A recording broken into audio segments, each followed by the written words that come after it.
ইসলামী bank news top 10।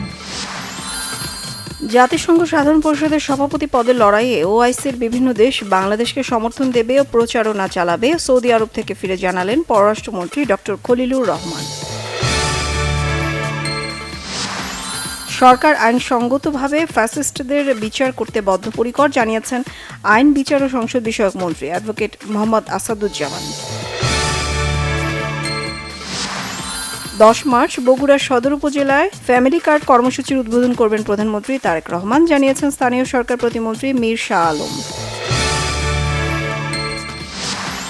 কিছু মন্ত্রীর কাঁচা কথাবার্তা সমাজে অস্থিরতা তৈরি করছে, জামায়াতের আমিরের মন্তব্য, অপরাধীরা সরকারি দলের প্রশ্রয় পেলে অপরাধ নির্মূল করা যাবে না।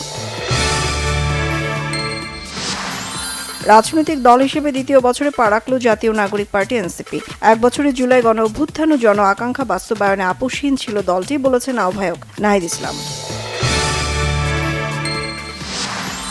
ঈদকে ঘিরে রূপগঞ্জের ঐতিহ্যবাহী নোয়াপাড়া বেসিক জামদানি পল্লীতে ব্যস্ত সময় পার করছেন তাঁতিরা। নকল জামদানিতে বাজার ভরে যাওয়ায় আছে হতাশা।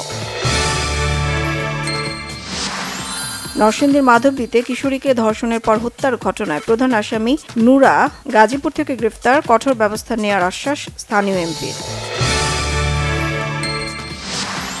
আফগানিস্তানে হামলা অব্যাহত রেখেছে পাকিস্তান, এর মধ্যে অন্তত 29টি স্থানে চালানো হামলায় 297 জন আফগান তালেবান নিহত হয়েছে। অস্ট্রেলিয়ায় কাল পর্দা উঠছে নারী এশিয়ান কাপ ফুটবলের। সিডনিতে মাঠে নামার জন্য প্রস্তুত হচ্ছে বাংলাদেশ। পার্থে উদ্বোধনী ম্যাচে মুখোমুখি হবে স্বাগতিক অস্ট্রেলিয়া ও ফিলিপাইন।